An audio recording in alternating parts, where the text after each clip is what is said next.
600, we haven't been able to dispatch anybody yet. 316 dispatch.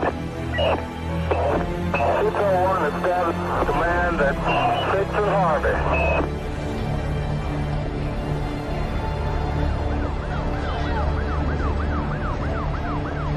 On April 19th, 1995, as many people were starting their workday, a beautiful spring morning in the heartland became chaos when at 9:02 a.m., explosions tore through the Alfred P. Murrah Federal Building in downtown Oklahoma City. An explosion at 9 o'clock this morning that did that damage you're looking at right there, blowing off the entire north face of that building. The federal building located 200 North West 5th Street was almost completely destroyed. A terrible tragedy has occurred here in Oklahoma City. The bombing in Oklahoma City was an attack on innocent children and defenseless citizens. 168 people were killed in the blast and over 800 wounded. The hospitals were overrun with casualties. A rescue worker was killed from falling debris within the first few hours. But what would sear the bombing in the hearts of Americans was the 19 children inside the daycare center in the building who had lost their lives. The most beautiful memorial left by anyone is not in the rubble of this building, but in the hearts and the lives that knew them and loved them. We come today to remember their lives, and we come today to offer thanks. Thanks for the hundreds and hundreds of people who were involved in the rescue and recovery efforts. 6 years before 9/11, it was the first mass casualty terrorist attack on American soil. The prologue to a new chapter in American history had been written in blood, fear, and shock. Terrorism had struck home. From now on, nothing would be the same again. We know that more than McVeigh and Nichols were involved. There were questions of other bombs being found at the scene of the crime, witnesses to the bombing.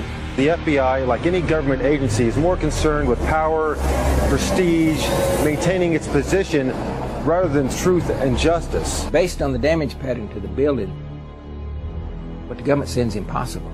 That life we had back before the bombing, that life is over. For the first time in my fight with the government, they stepped forward and said it would pose a grave risk to the national security of the United States of America if we release these CIA documents. If you know the truth will set you free. You've got to band together, or it's over for all of us. The man on top will get you. If we don't expose the fact that Oklahoma City stinks to high heaven, the same people that carried it out are going to do it over and over and over again, and they're going to use these frightening events to drive a stake through the United States and kill our republic.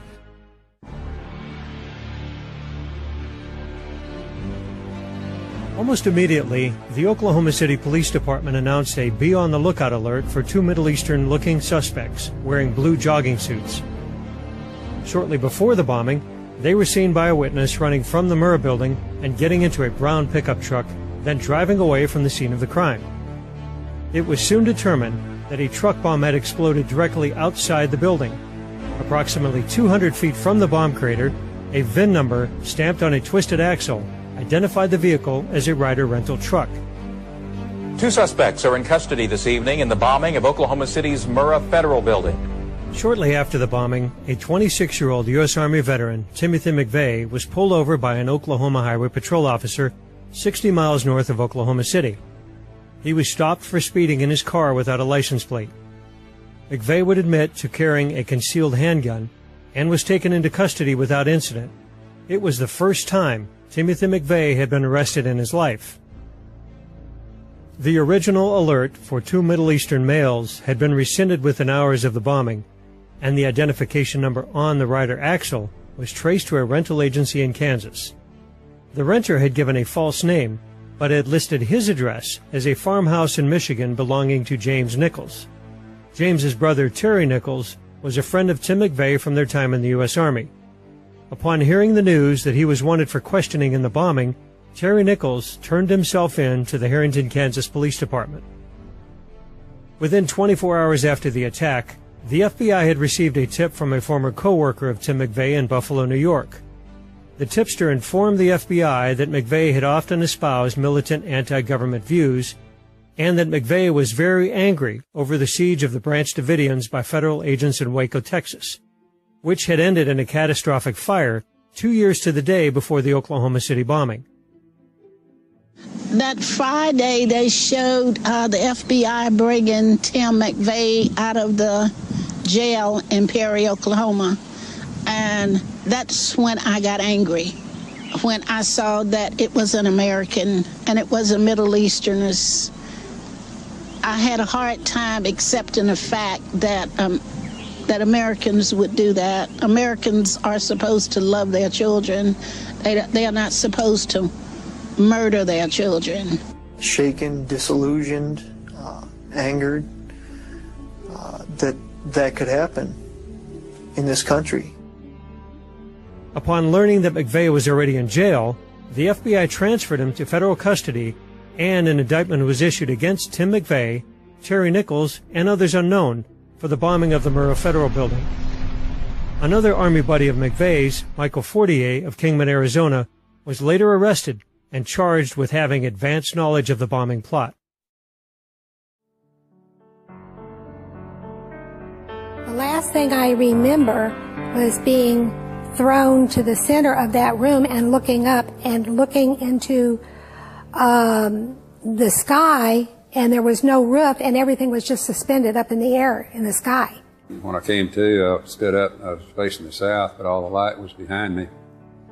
And I turned and looked back to the north, and the whole front of the building's gone. I'm about 4 to 5 feet from where it dropped off. On the morning of April the 19th, 95, my dog, Gunny, and I arrived at the scene of the Murrah building. There was a great deal of chaos at the scene. A lot of people bleeding, screaming, running away from the building. I lost my 2 grandchildren. They were in the daycare center at the Murrah building. Their names were Aaron and Elijah Coverdale. Aaron was 5 years old. Elijah was 2. I was living at the Regency when the bombing happened. That morning I was at work.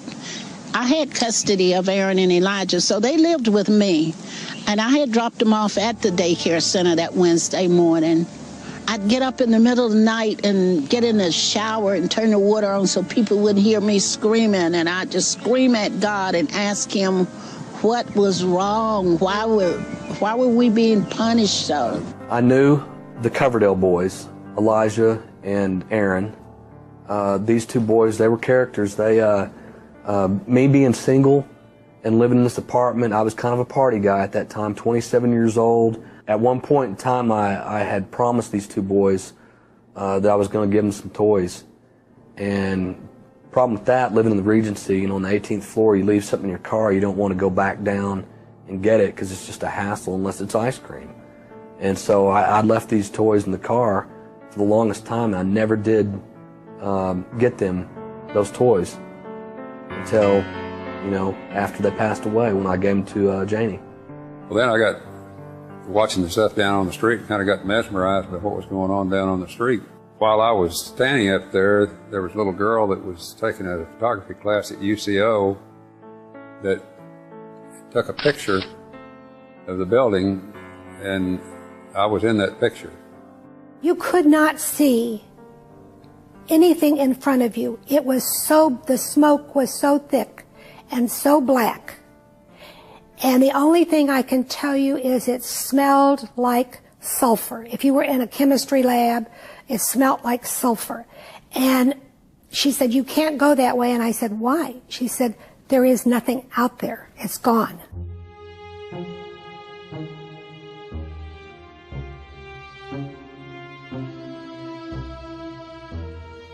The reasons for the bombing, the perpetrators, the rumors, and the suspects change depending on whose viewpoint you take.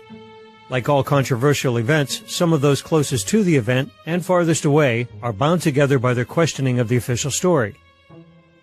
The first questions were directed at the Bureau of Alcohol, Tobacco, and Firearms, which had launched the raid on the Branch Davidians.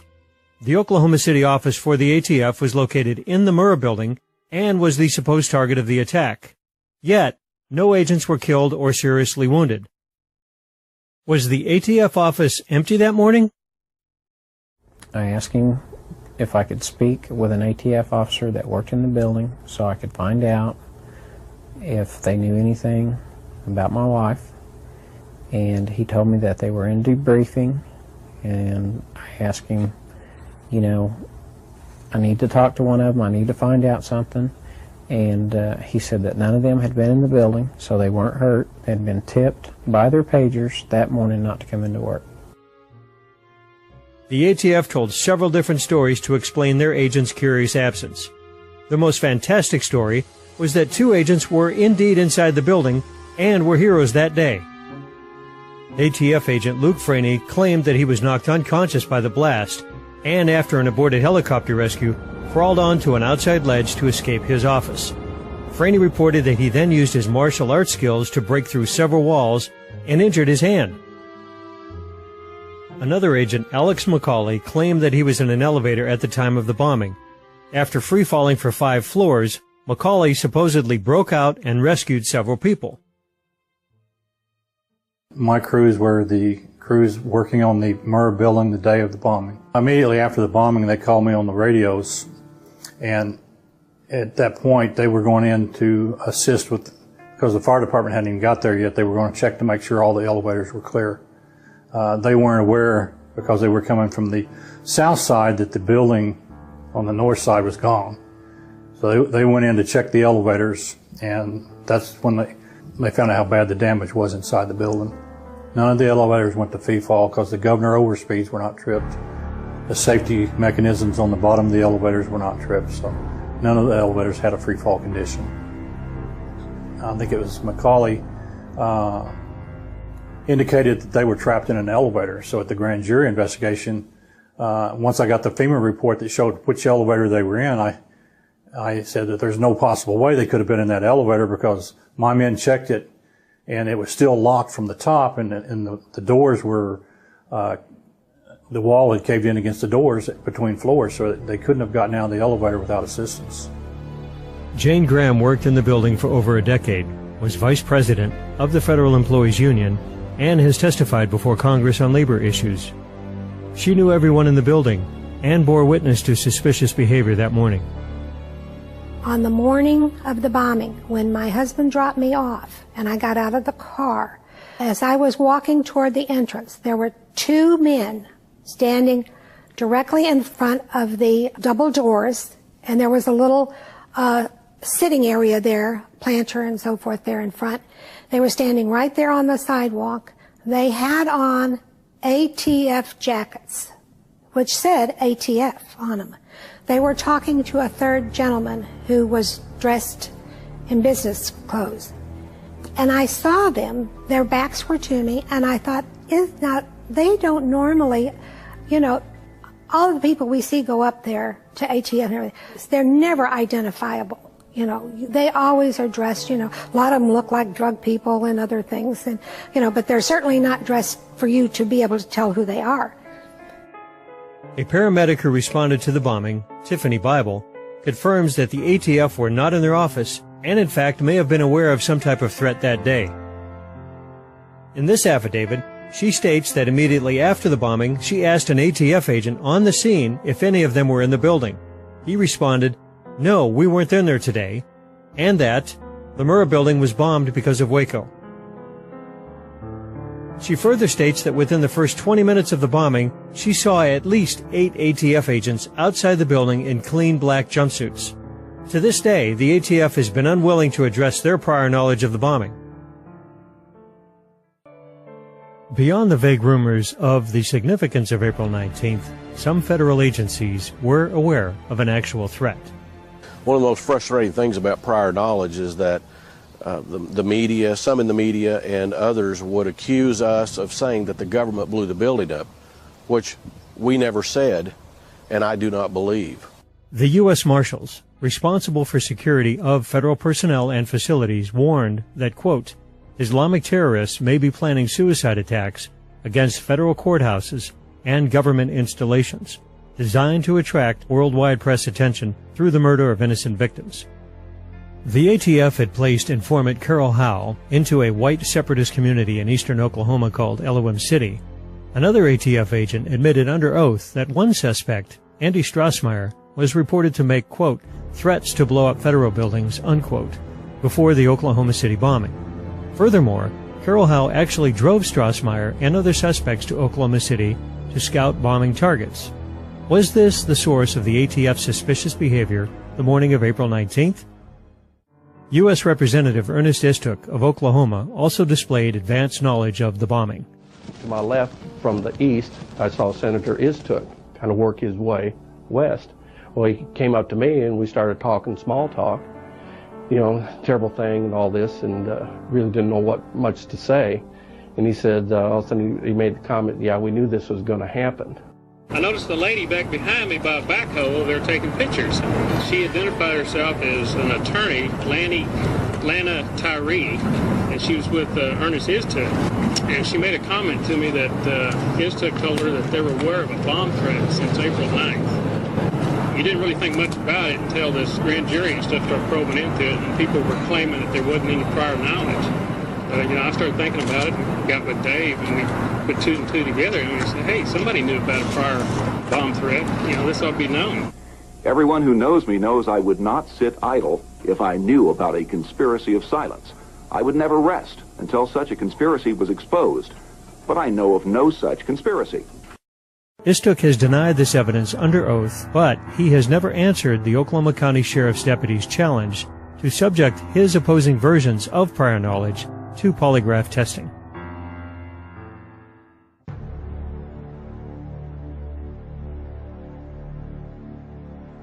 Many witnesses have officially stated that the Oklahoma County Bomb Squad was conducting a search at the federal courthouse across the street from the Murrah building 2 hours before the attack.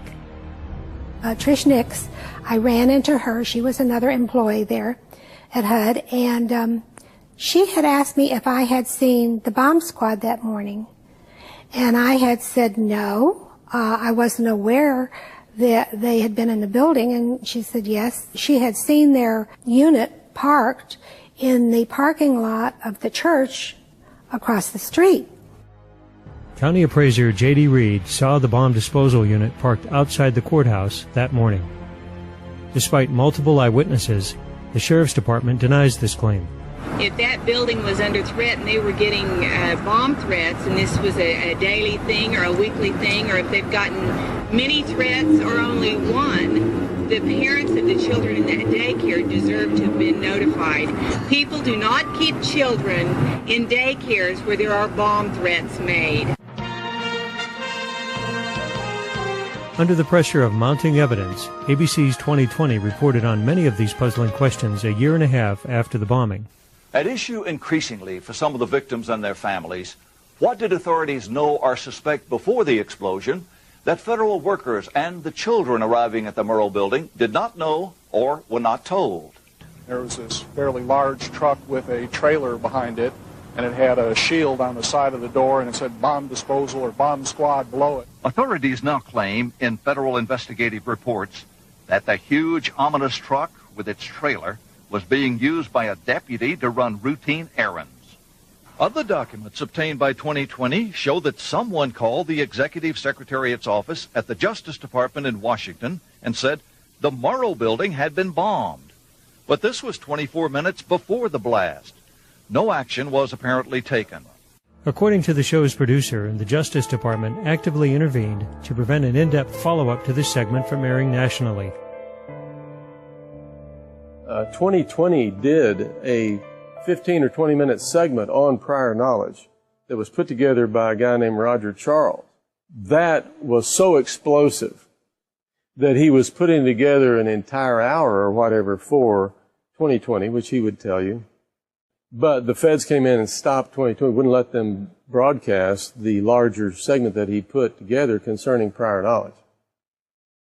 The news channel has learned of another strange development. Apparently, before the bombing, Governor Frank Keating's brother, Mark, had been working on a novel about a terrorist bombing in Oklahoma City. Stranger still, one of the characters in the novel was named Thomas McVeigh.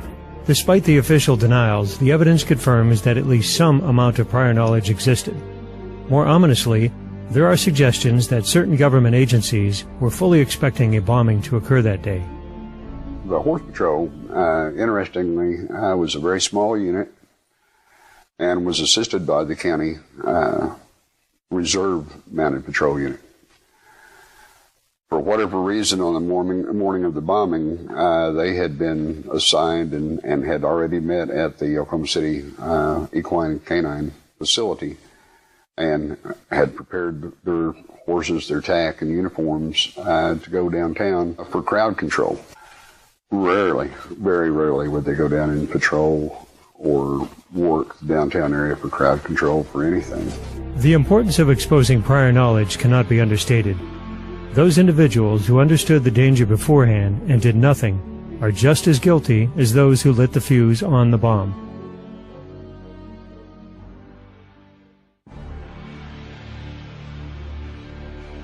As the FBI and Department of Justice narrowed its focus on Tim McVeigh as the lone bomber on April 19th, people seeking truth and justice for the dead were dismayed that so many reports of accomplices were being discarded by the federal authorities.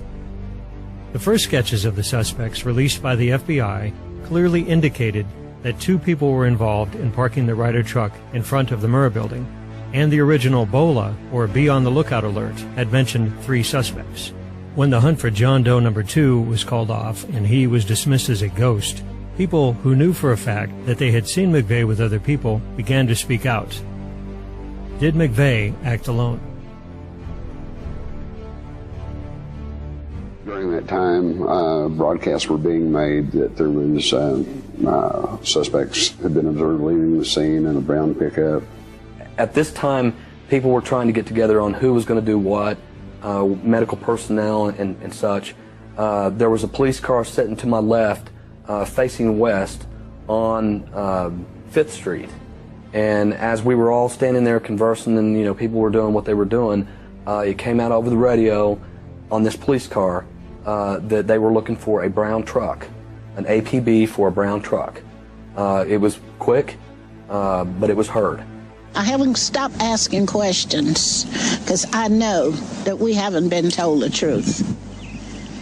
I've talked to too many people that saw Timothy McVeigh that morning, saw Timothy McVeigh in Kansas and saw Timothy McVeigh in Oklahoma City. Not one person saw him by himself. Timothy McVeigh stepped out of the truck. I walked him over to, let's say, 10, 11 feet away from the truck itself. I pointed a direction downtown, which is to my right. He seemed to acknowledge where I was talking about.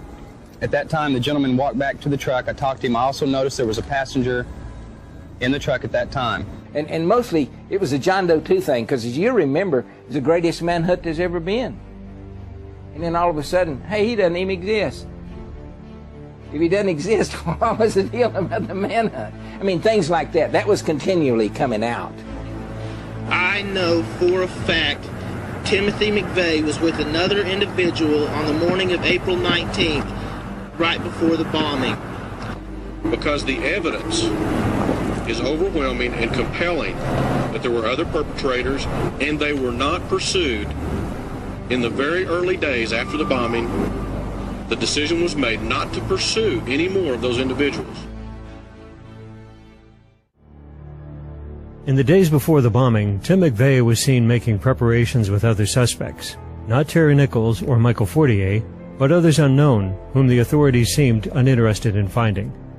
Yeah, the man that I saw on the phone that day, that was actually on the phone, was McVeigh. I am 100% sure of that. He had a partner with him that had shoulder-length hair, that was leaned up against the wall facing him. Then at one point, he turned to the guy to his right, who was leaning against the wall, shoulder-length hair, and said, "He told us to stay here." I did go up to the FBI at 50 Penn Place and told them my story. If I remember right, I think they actually sketched out the second person that I was describing, which was shoulder-length hair, tan, stocky build, a light plaid type jacket shirt kind of mix, kind of goofy looking guy. A convenience store clerk reported to the FBI that McVeigh had purchased fuel for a Ryder truck at her store 2 days before the bombing, even pointing out on the register tape when the purchase was made. Accompanying McVeigh was another suspect. This example is only one of many eyewitness accounts that diverge from the official narrative. And although the government states that McVeigh never scouted inside the Murrah building, A Secret Service investigator reported that she had seen him in the building, also with a second suspect. The official narrative dictates that Tim McVeigh alone rented the Ryder truck in Junction City, Kansas on April 17, 2 days before the bombing. He and Terry Nichols supposedly constructed the bomb on April 18. But the bulk of eyewitness accounts assert that the Ryder truck was at Geary Lake for several days before that. I retired April 11th, 1995, and after finishing up that morning, I decided to stop by here and fish at Geary State Lake, which is right in this general area here that I was fishing from, the pier or jetty. And I stayed here most of the afternoon fishing, of course, with no luck. And later on that afternoon, I had decided to maybe go back over this way over here to the other point back there and see if I'd have any luck. When I noticed a Ryder truck over there. I was sitting at home one day and my wife came in from work and she said that she had been stopped at a roadblock up here at Geary Lake in reference to the Oklahoma City bombing and the making of the bomb here at Geary State Lake and with a Ryder truck. And I said, well, you know, I had told you about the Ryder truck I had seen there before this. And that's how I became aware of it. And then the next thing I knew, she told the ATF and FBI, the people at the roadblock, that what I had seen. And before I knew it, my house was swarming with agents. McVeigh stayed at the Dreamland Motel just outside the gates of Fort Riley, Kansas, while he rented the truck and built the bomb. Once again, eyewitnesses state that he was not alone, and the Ryder truck was there for days before the FBI insists it was. The maid at the Dreamland saw McVeigh's friend with the Ryder truck, and when shown a sketch of John Doe number 2, told the FBI, "My God, who did the sketch? It looks just like him." All these reports indicate that more than one Ryder truck was involved in the bombing, and more people than the government is letting on. Justice for these killers will be certain, swift, and severe. We will find them, we will convict them, and we will seek the death penalty for them. It was promised to the people of Oklahoma City and to the rest of America that every single person responsible for the bombing would be caught, tried, and held accountable for the harm they had inflicted. It was expected that this promise would be fulfilled. Nevertheless, as eyewitness testimony and other promising leads were being carelessly discarded, replaced only with the lies and inconsistencies of federal officials, a deep but private suspicion grew in the minds of observers that perhaps a government cover-up was underway.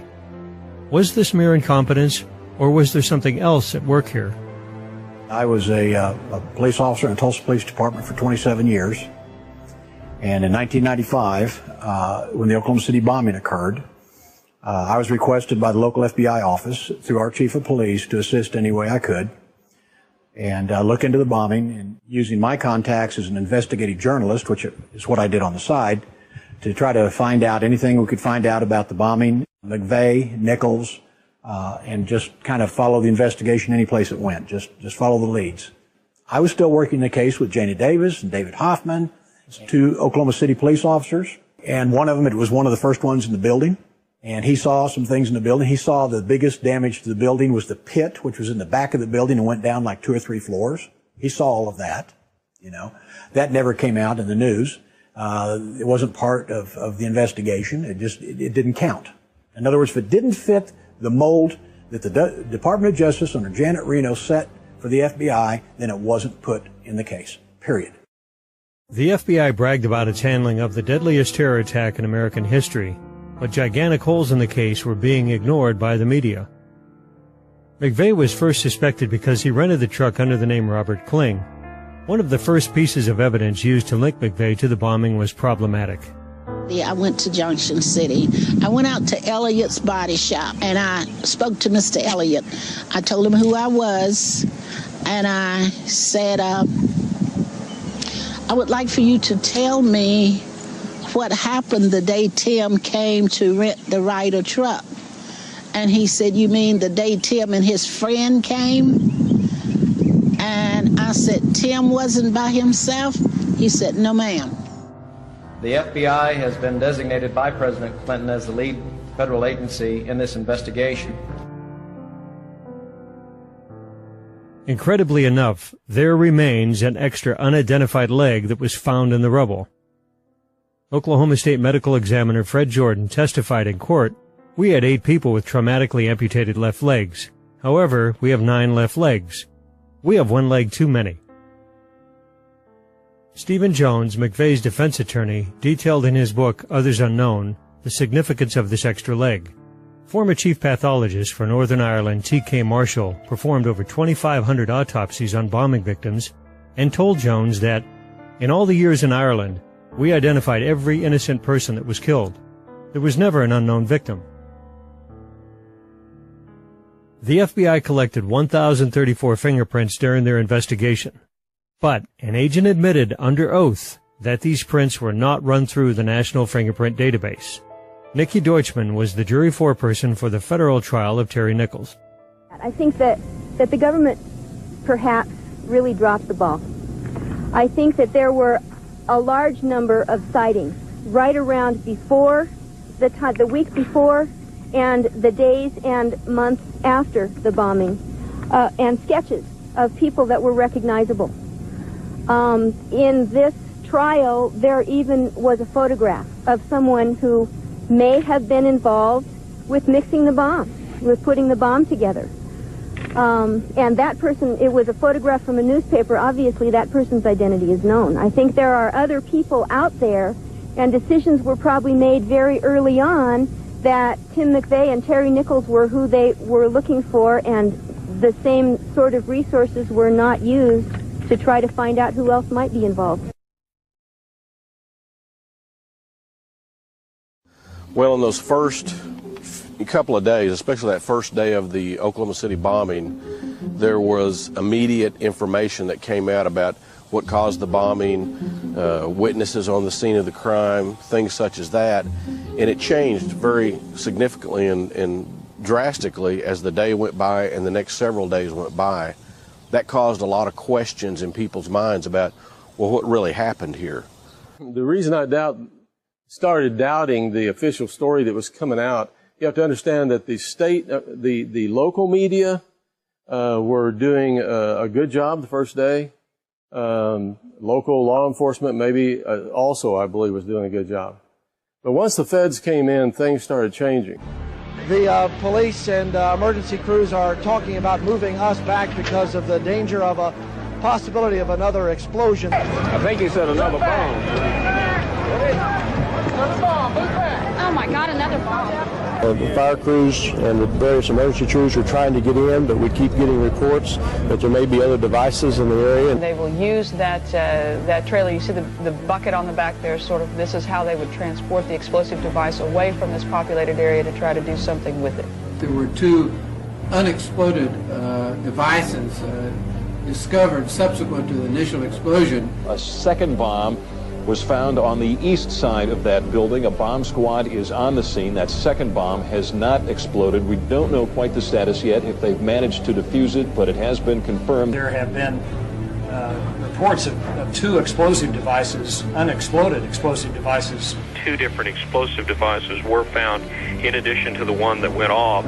Just an hour after the initial explosion, downtown Oklahoma City was shaken up again with word of another bomb, or maybe 2.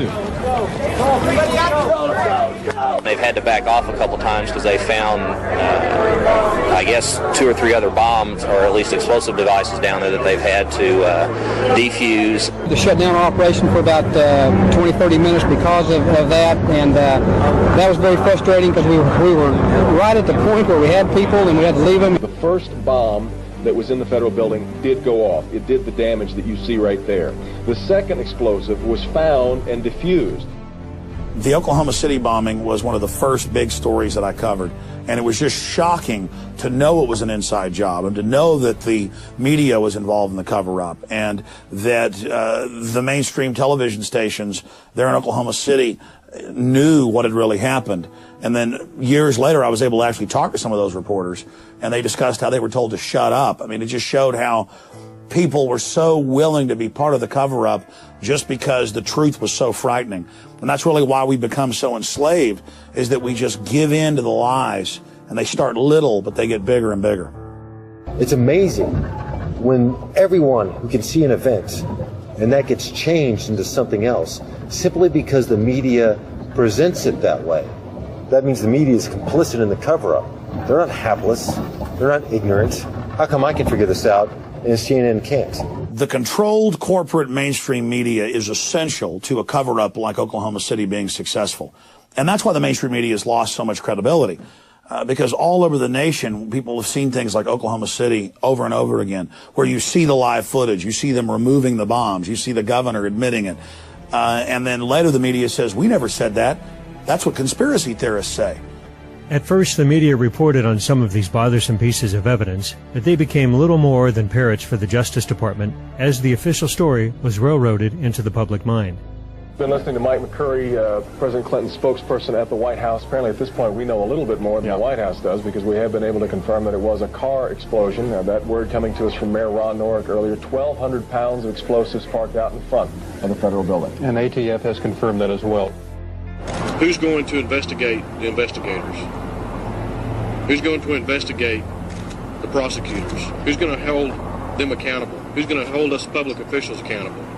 And that's all we're trying to do here, in addition to trying to find the truth. Well, initially that morning, all the media that was downtown there were reporting the truth. They reported the truth about the unexploded bombs, undetonated bombs being removed from the building. By afternoon, things began to ease a little bit. You could sense a difference, and by the next day, everybody but Channel 4 had changed their story completely. One local station in Oklahoma City, KFOR-TV, did perform its duty by reporting on McVeigh's accomplices, the evidence of prior warnings, and many other aspects of the case. The New York Times Broadcasting Company purchased KFOR a year after the bombing. The programming director was fired, the lead journalist on the bombing, Jana Davis, was let go, and all reporting that contradicted the government vanished. The victims turned to the government with their questions, expecting the full truth to come out. This was not to be. Those who asked too many questions or knew too much were discouraged from their efforts in other ways. Debbie Nakanashi, who was with the post office, she was told not to talk to anybody about that. Her job had been threatened to her. She went to the union over it. Then they apologized. But she and I went on a number of occasions to Washington, D.C.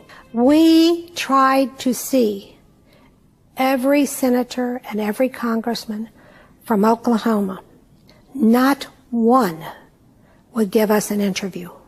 I was told by an agent, an FBI agent, that due to comments that I'd made, that people like me often ended up dead, and he'd be careful what I said if I was him. And in the way that he put it forth, I felt like it was a threat. I wrote letters to Janet Reno when she was the United States Attorney General. I wrote Louis Freeh, who was over the FBI at that time. I wrote Senator Orrin Hatch.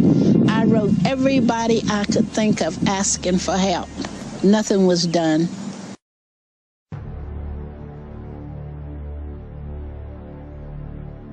When the government decided that the investigation was over, a federal grand jury was impaneled to hand down indictments.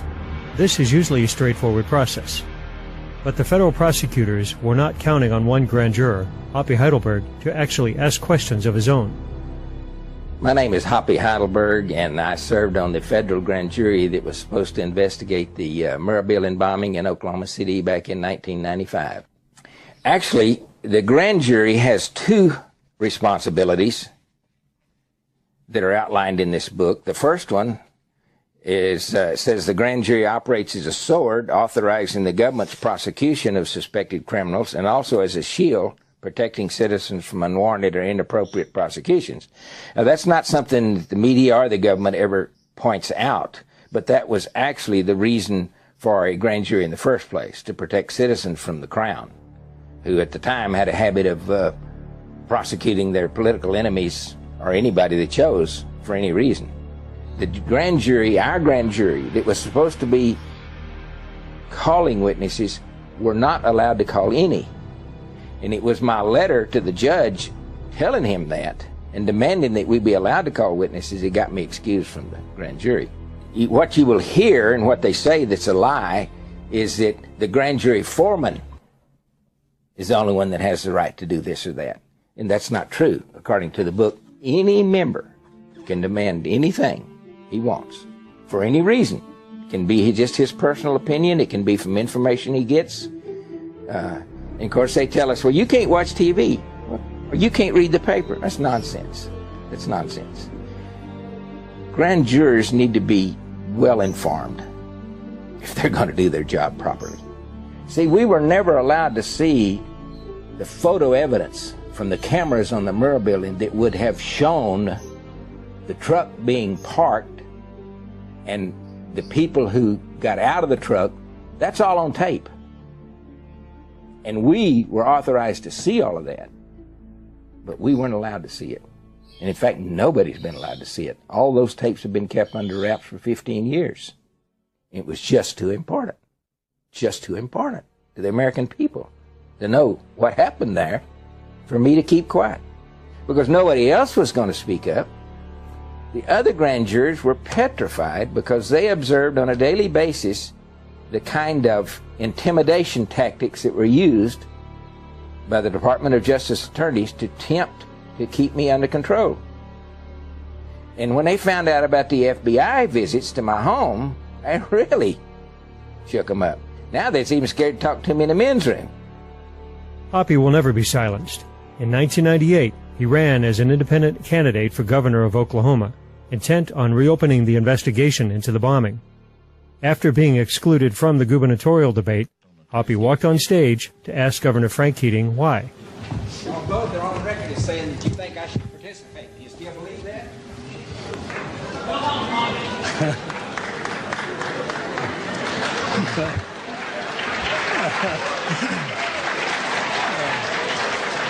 Thank you, audience. Mr. Jenkins, your follow-up now.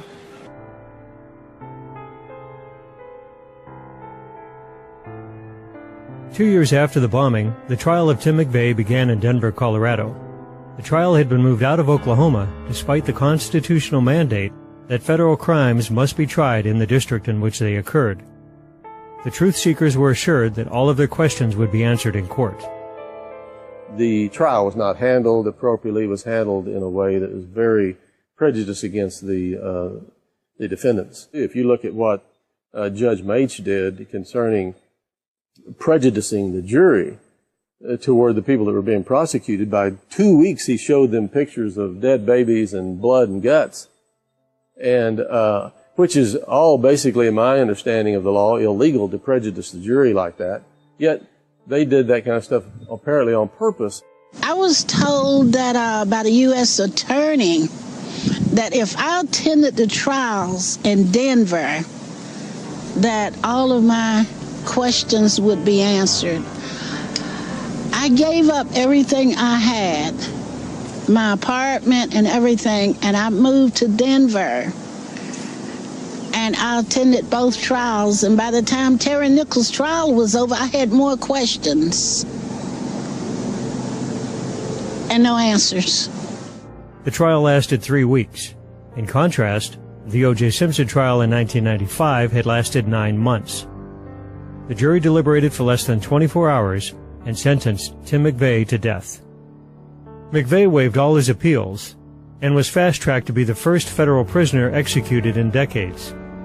Just before his execution date, the FBI announced that they had withheld thousands of pages of documents that could have influenced his trial, which led to a month-long stay of execution. I mean, they weren't able to get thousands, at least thousands, probably a lot more than that, of documents from, the FBI and the DOJ. They just wouldn't turn them over. On June 11, 2001, Tim McVeigh was put to death by lethal injection at the federal death row in Terre Haute, Indiana. He left no message, and was quickly cremated without an autopsy being performed on his body, contrary to the standard procedure for executed prisoners. Terry Nichols was tried and found guilty in a separate trial and received a life sentence without the possibility of parole. In 2004, Terry Nichols was then tried in Oklahoma on state murder charges in the prosecutor's hope of imposing a death sentence. Nichols was found guilty, but a jury once again refused to execute him. Those jurors did the best job they could with the case that was presented to them. I think what their statement says is they knew there was something wrong and somebody had some involvement here, but they also, as they have said themselves, that there were lies, there were mistruths, there were bungling, there was arrogance, there was things that were not pursued like the other John Does, and so they felt like there was a reasonable doubt. Michael Fortier became a witness for the federal prosecutors, received a 10-year sentence, and was released in 2006 directly into the Witness Protection Program. Justice, the government announced, had been served.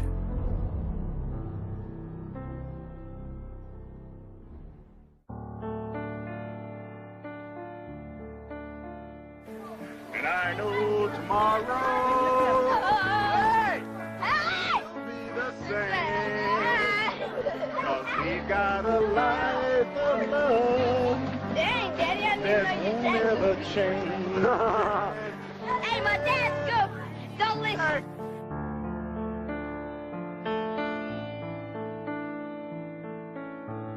As the government proclaimed justice for all impacted by the bombing, the people back in Oklahoma still sought the truth and knew now they were on their own. The list of questions continued to grow due to the mysterious death of Oklahoma City police officer Sergeant Terrence Yakey. Terry Yakey, unlike the rest of Oklahoma, may have known too much.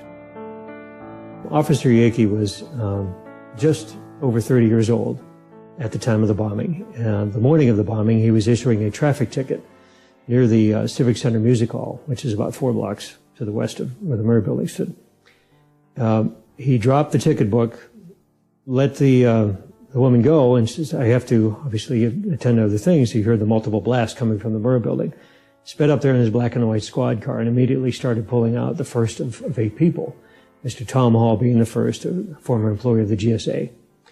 Tom, to this day, in fact, I talked to him a couple of weeks ago, still has the utmost respect for Officer Yakey. He literally saved his life.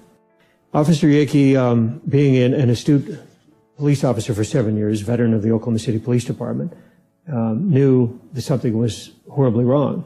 He tried to get the official storyline out through his commanding officers at the Oklahoma City Police Department, through his family, through his ex-wife, and he chose to withhold some of the storyline because he was in fear for his family and his wife and his 2 young daughters at the time. What we found out, between the hours of 8 a.m. and 1 p.m. that morning, he was brutally murdered 1.5 miles from the front gate of the El Reno Penitentiary. From that moment that his body was found, we know that the crime scene was destroyed. There were spade shovels that were used to turn over the crime scene. Ballistics, any gunpowder residue, anything that had to do with his death was completely destroyed. It was corrupted. He started having problems with it, not only at work, but his apartment got broke into, his car got broke into, things were stolen out of his house. He had accumulated reports, evidence, I don't know what all, but he was going to take it out to a mini storage in El Reno. And he left one night, and he told a friend of his that they were going to go out to dinner. He says, I got to run out and put some stuff in mini storage, and as soon as I shake these feds that are following me, I'll be back and we'll go to dinner. Well, he never came back. Instead, he was found the next day by a Canadian County Sheriff's deputy. Well, they found his car first, and then they found him in a field near the El Reno Penitentiary. The damage to his body was obviously a torture homicide. It was obvious. But what intrigued me the most, that he had several cuts on both of his wrists, inside both elbows, both jugular veins. He'd been beaten. He had ligature marks around his neck. He had handcuff marks on his hands, on his wrists. And he had a small caliber bullet wound that started above on the right-hand side of his temple and exited low on his cheek with no powder burns. The day of his death, when my daughter called me, I left work, went to El Reno to help because I could hear the seriousness in her voice, that she was getting upset. Why would the police be calling her looking for Terrence? And when we went to the apartment where he lived, the manager there stated to us, well, why are you looking for him? The police have already been here and taken his cruiser. So I'm not sure what was going on. It was strange. And about 10 o'clock at night, I had put my grandkids to bed. The phone rang, and when I picked the phone up, I could hear my daughter screaming in the background. And I assumed something bad had happened, but I didn't think death. And my son said, Mom, they found Terry. He's dead. One of the things that surprised me was that there was no autopsy performed. The other thing that really bothered me was we were being told that Terry was high on drugs and drunk. And, of course, the medical examiner's office did a report on Terry and his injuries, which was really not an autopsy, but just an overview. And it showed that his BAC was 0, meaning no blood alcohol content. There was no drugs in his system. It bothered me that they didn't treat Terry like a police officer like he was. He was a good guy. And he never said to us that I'm depressed. I need help. Not to me, or not to his sisters. I think it's only fair that we know, as Terrence's family members, what happened. Officer Yakee's official cause of death was suicide. And that was actually laid out in the medical examiner's report at the Oklahoma State Medical Office, Examiner's Office. We've since were able to retrieve that record. What we found out, though, is that, number one, the crime scene was corrupted, went completely in the face of a proper investigative procedure. The extent and the amount of and the number of wounds on his body clearly shows that he couldn't commit suicide. Physically and logistically, you just can't do that to yourself. Terry also, we knew, was anemic. He would not have been able to traverse over half a mile from where his car was to where his body was found and not have passed out. His heart would have literally given out. He wouldn't have had enough blood pressure in his body to survive. The car was locked. The windows were rolled out. The keys were in the console. There was a bloody knife in the glove box. You don't stab yourself 13 times and have superficial wounds on the, along your arms and chest and your upper neck, and walk a half a mile and decide to die next to a tree. Being the family of an officer, I expected some kind of care and consideration for us, being the family of Terrence.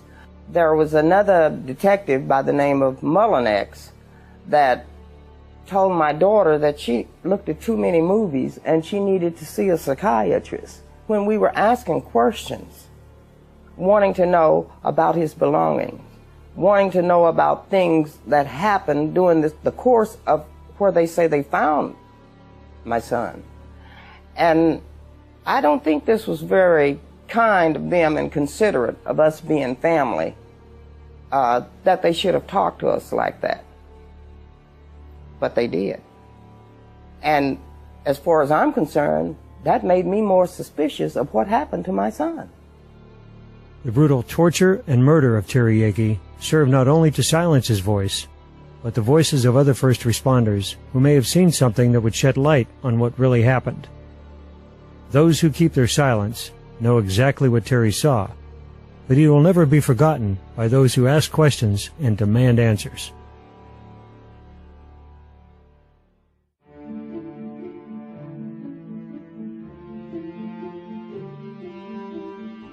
In the absence of official action, a group of concerned citizens decided to form their own investigative panel, the OKBIC, better known as the Oklahoma Bombing Investigation Committee. Their goal was to compile enough evidence that would attract attention by the media and the government, and therefore compel a more thorough investigation. Entirely funded by donations and their own money, The OKBIC took affidavits, recorded eyewitness testimony, and paid for private investigators to chase down leads. I'm Charles Key, State Representative in Oklahoma City, and I formed the Oklahoma Bombing Investigation Committee. I had a number of constituents come to me and other people that started raising their own questions about the investigation, what direction it was going, because it seemed like there was an effort to try to change that initial report of what took place on the first day of the bombing as the days and weeks went by. We look at what State Representative Charles Key did. He went on the facts. He went on the information the grand jury gleaned. And clearly there was complete prior knowledge. I observed the fact that Charles Key seemed to be standing up for the truth in some areas that I felt like was not being dealt with appropriately by authorities. The Oklahoma Bombing Investigation Committee was formed for one purpose, and that's to obtain the truth. First I thought, that's just another politician trying to get a little publicity.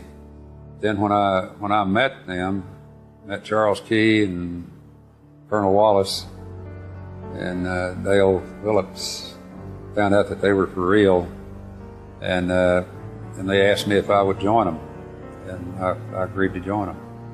I think Charles Key's work is absolutely outstanding, and it continues to be.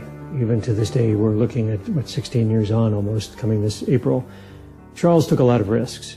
When we saw what was going on with the investigation and that it was trying to move away from the early facts that were presented by law enforcement and by the media, we pursued establishing a county grand jury in Oklahoma County, something unique to Oklahoma and just a few other states in the country that allows citizens' grand juries to be impaneled to investigate things such as this. The committee meetings were very serious. We fought the government at every level, all the way through to the Supreme Court of the state. We had a lot of people that came forward and brought us a lot of information that we wouldn't have gotten any other way. We were pursuing all the information that we could get our hands on about the bombing, and we were trying to get a congressional investigation of the bombing. I was in awe at the amount of effort that they put in that first 6.5 years before the book was released. And then they have the book released, come out to the general public 3 weeks before 9/11 occurred. And to see every single obstacle that was thrown in their face, from all the way from the news media to financial to emotional, and interviewing over 329 victims, family members, and survivors. And these people were consistently basically saying, I am not going to fail. I'm not going to quit. I want the truth to come out on this. So we formed the Oklahoma County Grand Jury to have essentially a citizen's investigation into the Oklahoma bombing. And that caused us to have to get together a number of signatures from citizens of Oklahoma County, which we did. We got, 12,000 signatures. We only were required 5,000.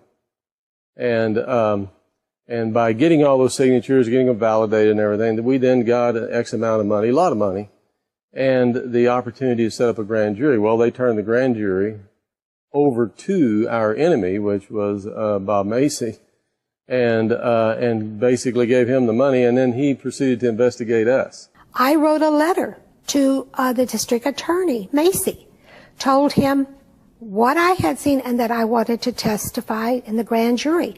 I got a letter back from him telling me that the grand jury did not want to hear anything I had to say about the bombing. After the Oklahoma County grand jury was actually initially formed, then there were some efforts to try to stop that by the Oklahoma County DA and others. And at that time, we organized ourselves in a more formal way. We hired private investigators and some others to help us put the information that we had gathered together in a form that we could present to that county grand jury. 4 or 5, 6 months into the investigation, we started suspecting that our phones were tapped. And I don't remember how we got the information, but we were given a number that we could dial, and it would either confirm or that it were tapped or that they weren't. And we'd dial this number, it would confirm it. We didn't really have anything to hide, so it didn't really make that much difference. It didn't affect our investigation too much. I think as we finalized our work as we got to the end, as that grand jury was impaneled, and as we put this report together, we had a lot of media that was waiting for this report. They were ready to give it some significant coverage. And our report came back from the book publisher about 2 weeks before 9/11. And one of the things that we said and some others said during that time frame, as before and after 9/11, that the reason that we did this is because if you don't ask the questions and you don't hold government accountable in everything that it does, not just bombings like this, but everything, then you'll have the same mistakes happen again, and they will get worse as time goes on.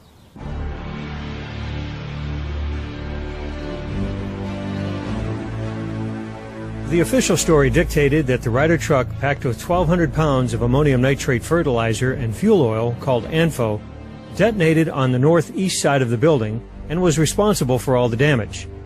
That hypothesis later evolved into 4,800 pounds of ANFO, then up to 7,000 pounds of fertilizer and nitromethane? In fact, the only consistent theme of the official narrative is its inconsistency. A truck bomb just delivers an air blast. That's all it does. It's called an air blast. But when you've got 8-foot thick columns of concrete filled with rebar the size of your arm, an air blast probably won't even break one. It will break windows. That's about it. But some of these columns were ripped up, shredded, tossed around. Because a truck bomb is going to release its energy simultaneously in every direction. And so the damage pattern to the building, or whatever structure it's parked in front of and intended to blow up, if it's a big structure, bigger than a truck bomb can take out, the damage pattern is going to be roughly a semicircle. Now, I looked at the building. I was on the bomb squad for a couple of years. I've worked some bombings.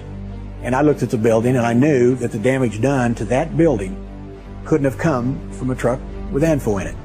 A blast does not turn corners. And it did look like that there was a secondary explosion or a more intense explosion towards the east side of the building. Explosion, or that portion of the explosion, did basically clear everything from the front of the building to the south wall. The Oklahoma Bombing Investigation Committee was presented with evidence that explosives planted inside the building were responsible for the collapse and most of the casualties. In this rarely seen footage taken by the Oklahoma County Sheriff's Office minutes after the bombing, the north side parking lot is shown littered with paper and debris from inside the Murrah building. How did this volume of paper transport itself against the blast wave of the truck bomb and magically appear on the other side of the street? And then we look at the fact that you have bombs clearly inside the building. It's blown out across the street, pieces of it on top of buildings, the opposite direction that the rubble should have gone in if there was truly this high-powered truck bomb out front that caused all the damage. And I can tell you that the building was blown from the inside because all the debris was piled up against the Journal Record building, clear across the parking lot. In fact, several witnesses report that bombs were going off in the building before the truck bomb exploded outside. The first thing that I experienced when I was sitting there signing some papers for Ruth, I felt the building start shaking, and never had anything like that happen before, and I just kind of froze. And then the lights went out. It didn't get totally dark because the whole front of the building was glass. The lights went out, and then the debris started falling on my desk. And then something hit me in the back of the head and knocked me out before the truck bomb went off. What that tells you is that there were other explosive devices in the building that actually brought the building down. The building started to sway back and forth. It was going back and forth. And I had sat there and I thought, no, it doesn't feel like an earthquake. And I was kind of stunned. And then about 7 or 8 seconds later, I felt this explosion, and you could actually feel the concrete floor actually rising from underneath you. You could feel it coming up from the inside. It was like slow motion. We crawled under before the glass started coming, and everything it just seemed to roll in on us. I thought it was an earthquake when it started. It was just a kind of a shake, and then everything started going like this, and I dove under the desk, and then all the glass came in and the ceilings came down. 3 seismographs at the University of Oklahoma, the Omniplex Science Museum, and in Franklin, Oklahoma, recorded a seismic event lasting 8 to 10 seconds that suggests the possibility of 2 blasts. There were 2 energetic spikes. One was the truck bomb, and the second spike was explained away as air blast pushing on the ground or falling debris. But a representative of the Oklahoma Geological Survey stated for the record that this spike was not the result of floors collapsing and that the last 5 seconds of ground motion did not have air blast associated with it.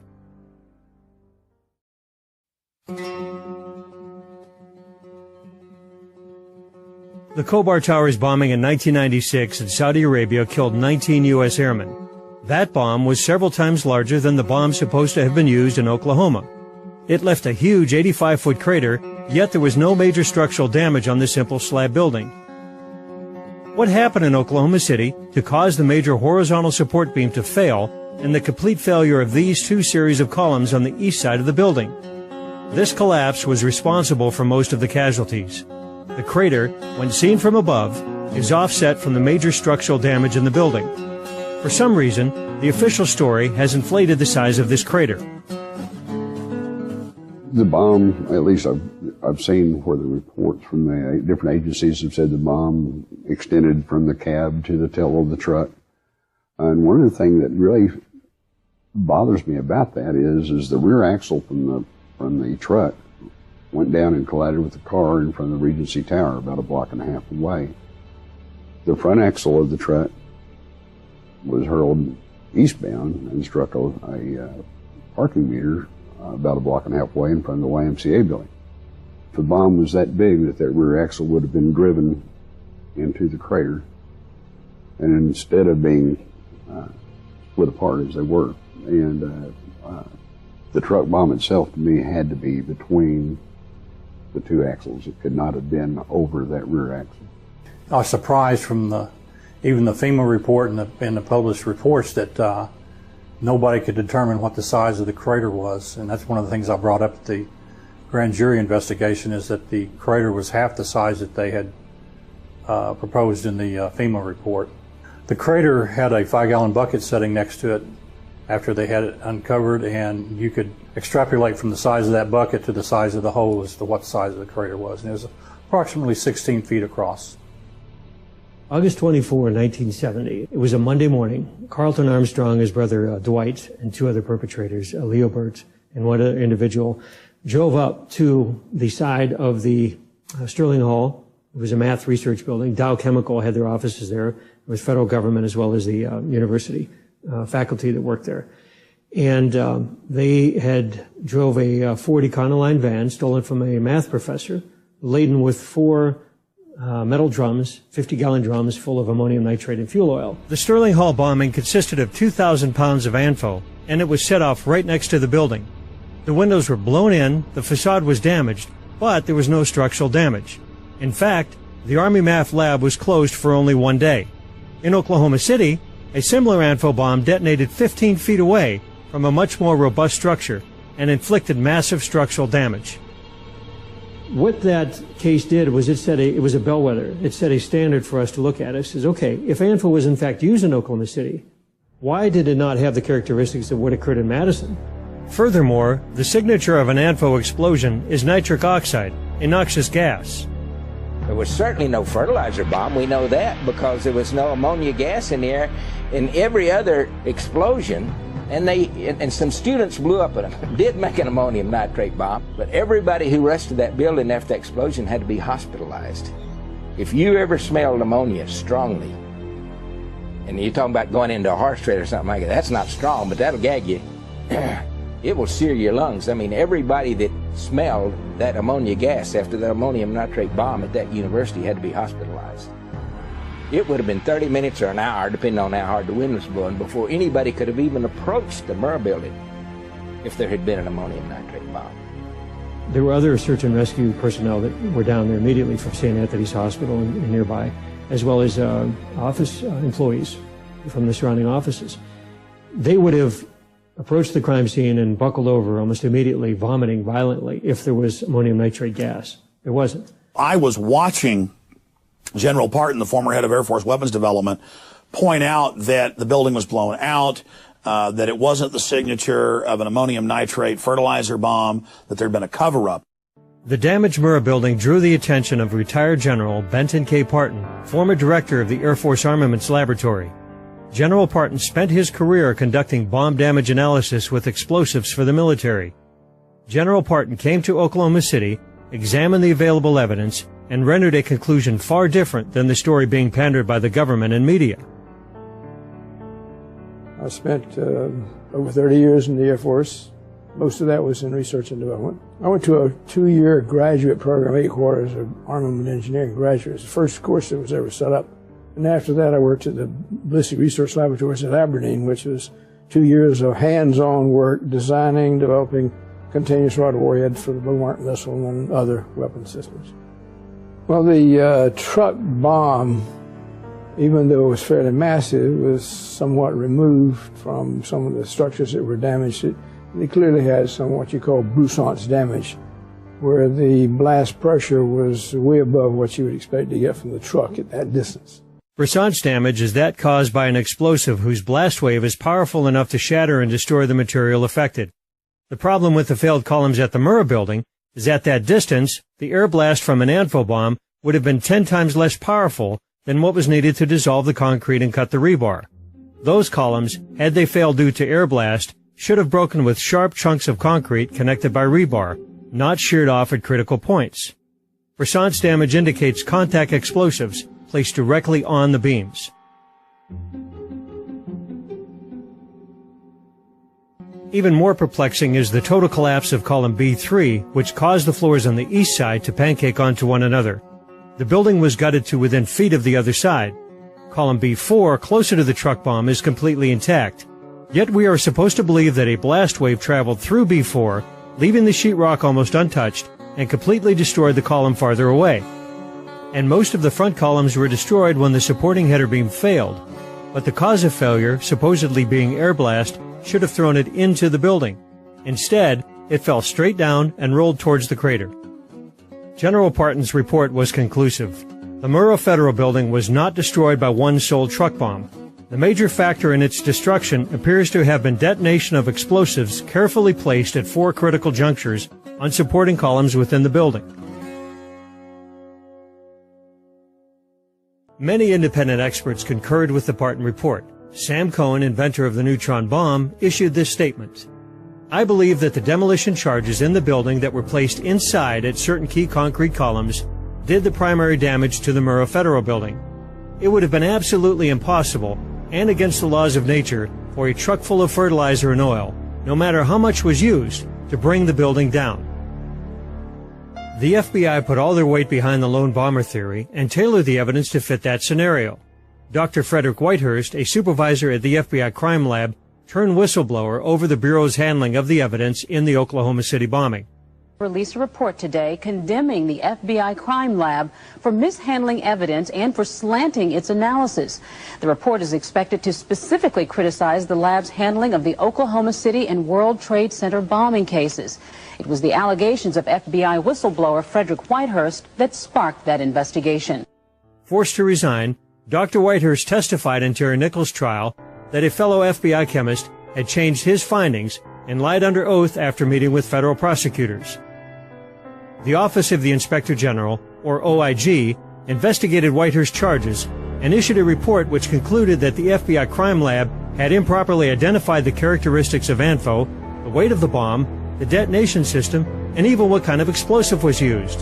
The Oklahoma City case will get a lot of attention because what the Inspector General goes on to at some length to say in his analysis of agent testimony in some of the pre-trial stages is that one agent in particular made sort of seat-of-the-pants estimates about the Oklahoma City bomb, but then couched them in his reports, in his written reports, as being the result of scientific evidence.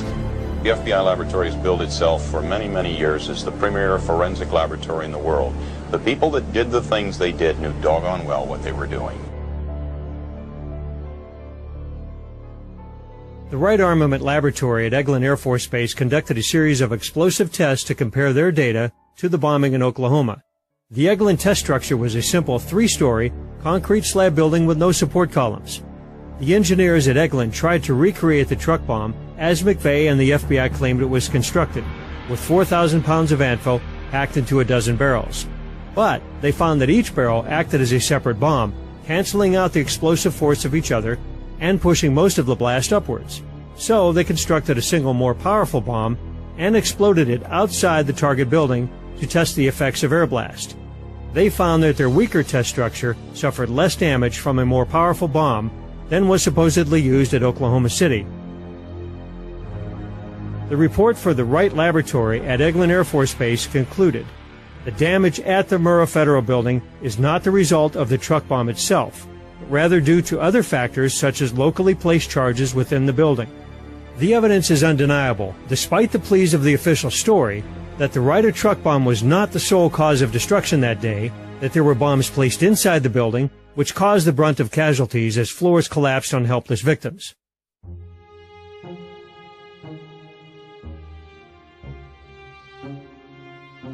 And the rescuers apparently had to abandon the people they were trying to rescue temporarily. Were you there a minute ago when somebody yelled they thought they'd seen a second device? Yes, sir. We were close to the parking area trying to recover a victim. As rescuers desperately tried to free the victims from the rubble, several evacuations of the site, due to reports of other bombs, impeded these efforts. At some point, we got to the corner of 5th, and I believe it was Robinson, right there at the corner of the Murrah building, and we heard second bomb. Somebody yelled second bomb. I stopped. I turned around. People were running past me, and I just kind of watched what was unfolding. Of course, nothing ever did happen. The Oklahoma Highway Patrol reported that another explosive device was found. The Oklahoma City Fire Department confirmed that.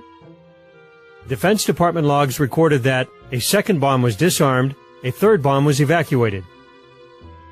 The explosive that they disarmed last night was even larger. Who planted these bombs and had access to the Murrah building before the bombing?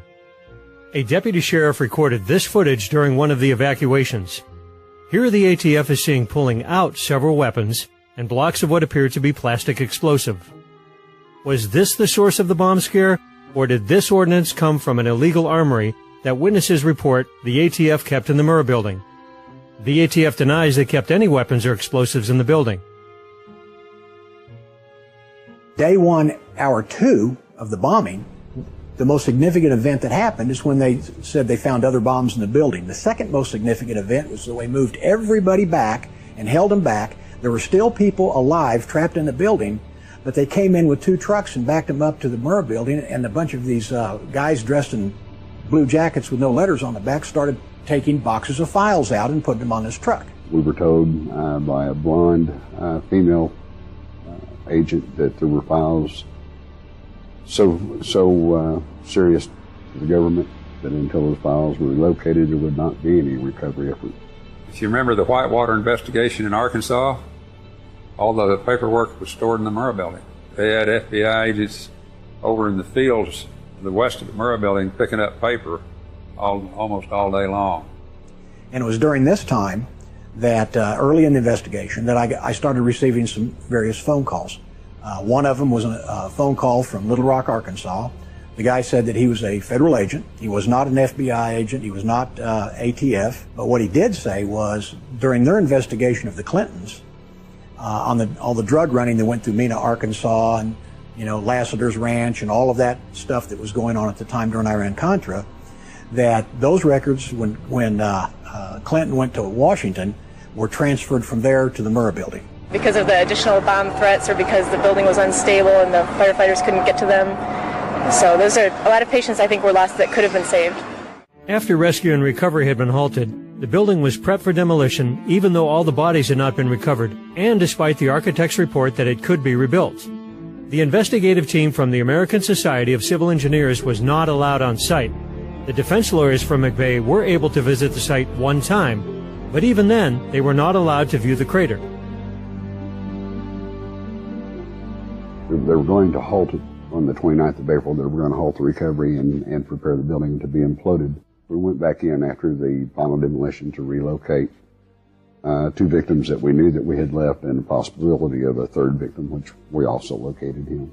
I don't know why they were in such a rush. GSA was saying the building was unsafe and needed to be brought down. A month after the bombing, the Alfred P. Murrah Federal Building was completely demolished with less than 200 pounds of explosives.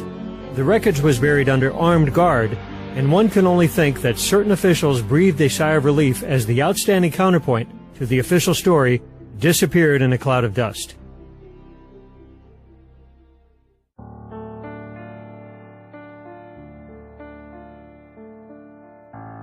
Tidbits of truth about the Oklahoma City bombing would often come from the most unlikely of places. Another strange and brutal murder, at first seemingly unrelated to the bombing, would set the stage for some of the most damning evidence that the government was withholding from the public. My name is Jesse Trinidou. I'm an attorney from Salt Lake City, Utah. My brother, Kenneth Michael Trinidou, was murdered in the Federal Transfer Center here in Oklahoma City in August of 1995. Kenny had a hard life. You know, I've often thought about that and how he ended up the way he did. He was an incredibly bright man, an incredible athlete. He set the national record in high school for the 2-mile run as a freshman. Went into the service, and like so many boys did during the Vietnam War, they come out heroin addicts. He robbed banks, or 2 banks, to support that habit. He was caught and he pled guilty. He went and did his time. He was a very strong guy. He wasn't very big, but he was very tough. He was easygoing, but he wouldn't back down. So that if you pushed him, you were going to get a fight, and it was a fight you were going to lose. We loved him and stood behind him, and he was a good man.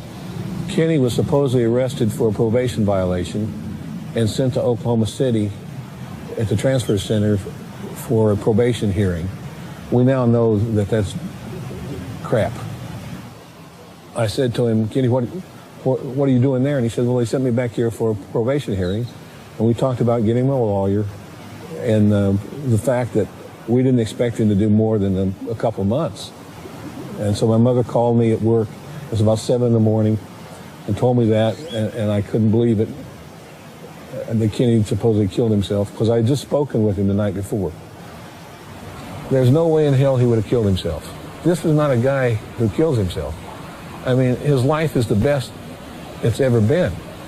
I found out later that an autopsy had already been done. Now, the federal government didn't want one done, but the state of Oklahoma required one for a death and incarceration.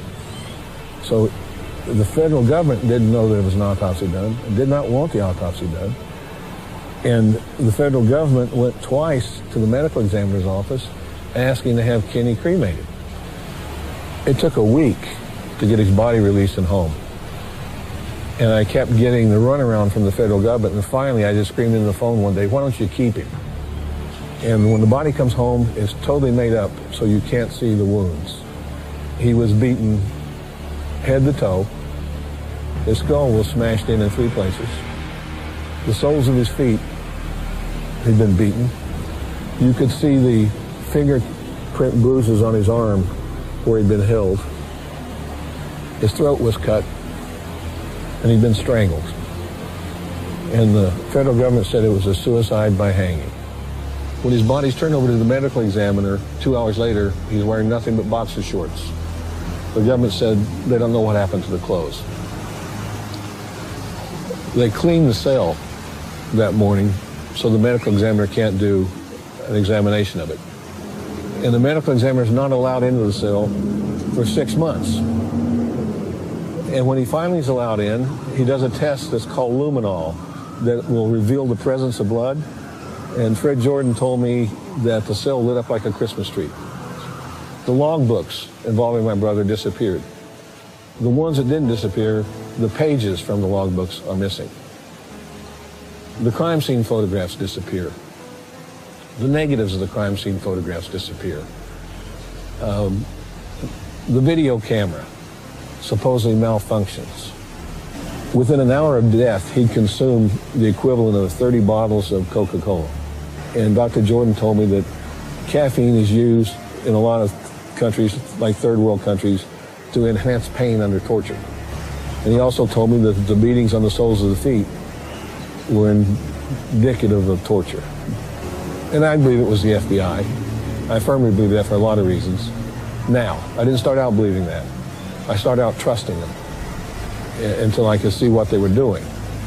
And they would come to me asking for information and then immediately go and destroy the evidence, threaten the witness, do everything they could to prevent the case from being made of murder. Information was coming into me. People were leaking me stuff. They wanted me to know. They didn't want me to know who they were. Late December of 95, early January of 96, I get a phone call. The person won't leave their name. The person said your brother was killed by the FBI.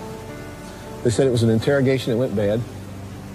It was a case of mistaken identity, that he fit a profile of people who are robbing banks to get money to attack the federal government. Just before he was executed, I get a message from Tim McVeigh. And he told me, he said, when I saw your brother's picture and heard what happened to him, I wanted you to know that I think the FBI killed him because they thought he was Richard Lee Guthrie. Early on, the FBI had investigated the possibility that a string of bank robberies committed by what the media dubbed the Midwest Bank Robbers had financed the bombing. Led by Peter Langan and Richard Lee Guthrie, a.k.a. Wild Bill, the gang called themselves the Aryan Republican Army. The purpose of the robberies? To finance a race war within the United States. Wild Bill closely resembled some of the John Doe No. 2 sketches and had a tattoo similar to that reported by witnesses. In an affidavit, Peter Langan revealed that a member of the ARA had admitted to liabilities concerning the bombing. Another member had threatened, "We're going to get them. We're going to hit one of their buildings during the middle of the day. It's going to be a federal building." Most of the ARA was arrested for bank robbery soon after the bombing. Peter Langan offered to provide information about his co-conspirators' relationship with McVeigh. This offer was refused. Then I got a call from a great guy, J.D. Cash. He was a hunting and fishing reporter at the McCurtain County News in eastern Oklahoma. He'd had friends that were killed in the bombing and family, wounded. And one day he calls me up and he says, "Jesse, can I talk to you?" And I said, "Well, sure, who are you?" He says, "I'm J.D. Cash." He says, "I'm investigating the bombing in Oklahoma." He said, "I'm interested in your brother's death. Can I ask you some questions?" And I said, "Yes." And J.D. said, "Well, do you have any tattoos?" And I said, "Yes." He said, "What and where?" I said, "A dragon tattoo on his left forearm." J.D. said, "Oh, my God." He said, "Are you sitting down?" I said, "Yeah."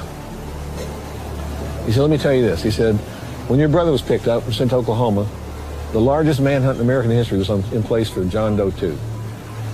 We didn't start out to solve the Oklahoma City bombing case. We started out for justice for my brother.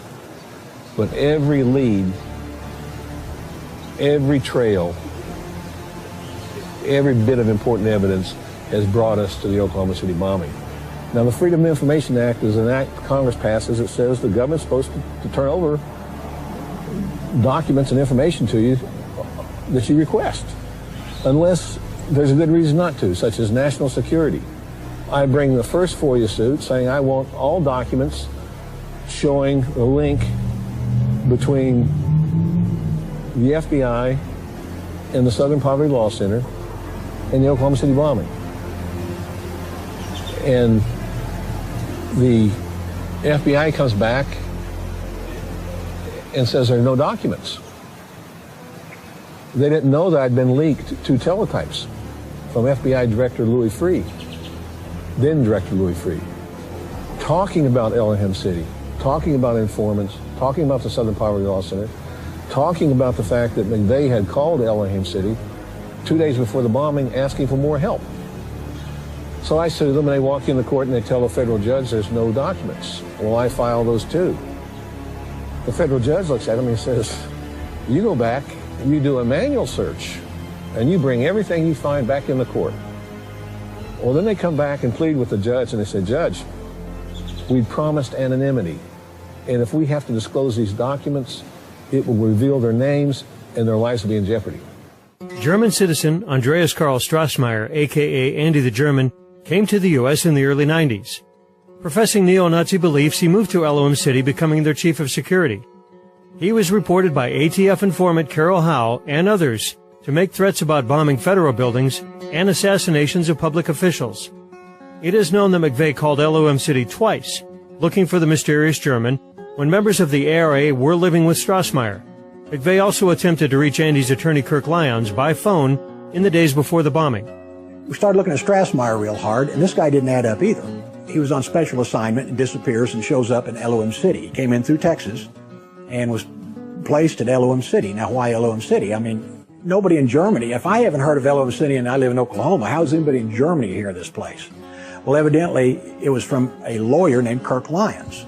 I start putting dots together.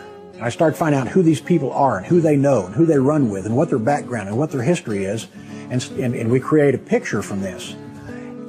We have Strassmeyer doing all this paramilitary training, takes over as chief of security of a place that didn't need any security, tells them they need to get rid of their shotguns and deer rifles and buy assault rifles and SKSs and AKs and stuff like this because they're going to be the next Waco. Well, he scares them down there.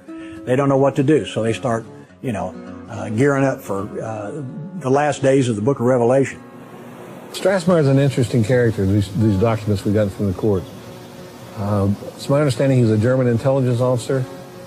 He is apparently, after the bombing, taken out of the country by a former CIA operative back to Germany. His visa, as I understand, had expired, and no one picked him up, and he was smuggled out through Mexico and back to Germany. I said, why wasn't Andy Strassmeyer questioned? And one of the attorneys said, oh, we did question him. I said, yeah, but you waited until he got back to Germany, and then you called him up over the phone and asked him, did he have anything to do with the bombing? In Tulsa, at Lady Godiva's, which is a strip bar, one of the strippers named Shanti said that McVeigh and Strassmeyer and several people had come in a few days before the bombing, and there was a Ryder truck parked out in the parking lot. What we can say about Timothy McVeigh's connections to Elohim City is that he called there at least twice, once on April 5th and once on April 17th, that he checked into a motel within miles from there, that he received a speeding ticket within miles from there, and that he also calls outlying areas of Elohim City residents or acquaintances. So very briefly, those are his provable connections to Elohim City. The Southern Poverty Law Center, along with the FBI, kept informants in Elohim City. One of these may have been Strassmeyer, the supposed neo-Nazi. Known primarily for its work in litigating against hate groups and its outspoken chief counsel Morris Dees, the SPLC has also become an informal intelligence gathering arm of the FBI and now the Department of Homeland Security. They share the same interest with the federal government in suppressing what they knew about prior knowledge. By the FBI's own admission, there were at least between 4 and 6 informants at Elohim City. I don't know what the population of Elohim City is, but it sounds like whenever 3 people get together to talk about overthrowing the government, 2 of them are working for the government. Andy Strassmeyer's roommate at Elohim City was Michael Brescia, a young skinhead from Philadelphia who was also a member of the ARA. He was later convicted for bank robbery and also bore a striking resemblance to the John Doe No. 2 sketches. The FBI and the ATF had something to hide in eastern Oklahoma. Was McVeigh in Elohim City? If so, what was he doing? My name's Josiah Stone, and I was on a spiritual journey. I integrated quite quickly into Elohim City, and I was able to identify with their concept of life because I was looking for some answers to my own life. I saw Timothy McVeigh at Elohim City 8 weeks prior to the Oklahoma City bombing. And I remember him distinctly because he has a distinct face. But he was smiling. He was smiling. He was happy as he could be. These people were loaded for bear, and they were ready. And they meant business. I believe the mindset at Elohim City was they didn't give a damn whether they were implicated in it or not. What was interesting, and I think no one has paid any attention to it, is that the CIA was involved at Elohim City. Not only were they involved, but they had the spy satellites. The National Geospatial Intelligence Agency. I never heard of them before. They run the spy satellites. They had them over Elohim City. I think one of the things that may be most productive to getting at the truth was the discovery of an operation the FBI had in place since about 1991 called PATCON. P-A-T-C-O-N. It's short for Patriot Conspiracy. It was an idea they had to infiltrate every militia group, every neo-Nazi group, every group critical of the government in the United States. The plan apparently was to put informants in with all of these groups. And I think Elohim City was a PATCON operation. I think McVeigh was obviously involved in it. Now, whether he was a target or an operative, I don't know, any more than I know whether the government intended to blow up the Murrah building. But they knew it was going to happen, and they knew McVeigh was going to do it, and they don't stop him. As alleged in David Hoffman's book, The Oklahoma City Bombing and the Politics of Terror, Strassmeyer first aroused suspicion that he was an undercover operative when he was caught in Texas entering a federal building at night with a key code. Did he have access to the Murrah building also?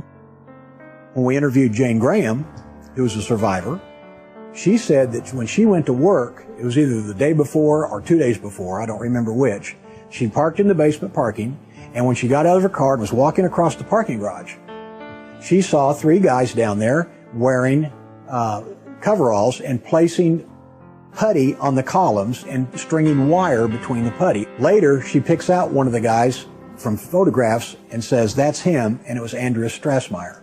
Strassmeyer was there listening, going over the plans. He was listening to everything. He was, what they were talking about, looking at place, pointing to things. But when they were talking, whatever they happened to finally be talking about, and when I was looking at him, at that point, then he left and went over to the other side of the building so I wouldn't keep watching him. The second man that was there, who appeared to be military, he's the one that the man in charge told to put the stuff back in the car. The second man obviously was taking orders from the first man because he had wire in his hands, which I thought was telephone wire. It's that real light color, thin wire. And he also had what appeared to be gray putty. Well, that's exactly how you string composition C4 with det cord. And the details are chilling. We'll also focus on surveillance cameras that caught the bombing on tape, and maybe the men behind the bombing. The News Channel has new information tonight that there's a chance surveillance tapes could be the smoking gun evidence. Now, we asked candid questions in a rare face-to-face meeting with ATF officials close to the investigation. We learned that video collected from downtown businesses the morning of April 19th may someday be played before a jury. Officials won't say who or what exactly is on the tape. However, numerous sources have confirmed the tapes exist and that they reveal more than one bomber. And I said, I want 2 other things from the FBI. I want the tapes from the surveillance cameras leading up to the Murrah building on the day of the bombing, on the different buildings around the Murrah building. And I want the tapes from the cameras on the Murrah building, because I had received a government document that said surveillance cameras show the bomb detonating 3 minutes and 6 seconds after the suspects exited the truck. Suspects, not one, plural. The fight now is over those tapes. They don't deny they exist, they just say we can't find them. Now, the notion that this is the biggest crime the Bureau had ever investigated at that point in time,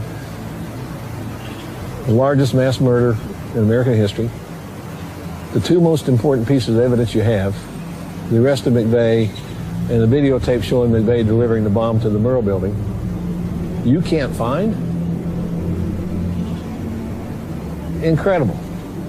The enhanced photo shows a very distinct possibility of a man standing behind that truck. And the time sequence camera took additional photographs. So will those additional photographs show there was a man there? Will they show that he was alone? Will it show it was the suspect, Tim McVeigh? The additional photographs in the trial should help point that out. I think one of the things that stands out to me is the fact that during that first morning, while we were being held at bay from doing any recovery work, there were FBI agents, or at least men in FBI raid jackets, dismantling the video cameras off the side of the building. I'm Charlie Rose. I'm with Legend Video Transfer, and the FBI had employed me to duplicate a number of videos for them shortly after the Murrah bombing. I was asked to duplicate approximately 400 tapes for the FBI. We had 2 FBI agents in the office. We had 2 studios set up for duplication, and each FBI agent was required to stay in the room with each of us that were in that room. Really didn't have the opportunity to sit back and watch the videos. There's probably a lot to learn, you know, from the videos that they saw. Some of them are meaningless, but others, you know, could make some powerful impact on what actually happened. The government will not release the film that was in the video cameras on the front of the building that would show whether I was accurate or not accurate. Of course, the other Achilles heel is the videotapes of the building itself from the different surveillance cameras that no one's seen. If McVeigh was Lee Harvey McVeigh all by himself, the lone nut with the truck, then why don't they show us the videotapes of the truck? Show us the videotapes of him getting out. Or was there more than him in the truck? There were like 22 films in the area that were confiscated by the FBI that would have shown the truck being pulled up, people getting out of the truck. It would have shown what was going on at the time the explosions took place. And obviously they confiscated those, and it didn't take much to figure out that the federal authorities weren't trying to get to the truth. They seemed to be covering up things. Their first objective is to protect the agency, not to do what's right, not to do justice, not to serve the American people. It's to protect themselves. And they will do anything to do that.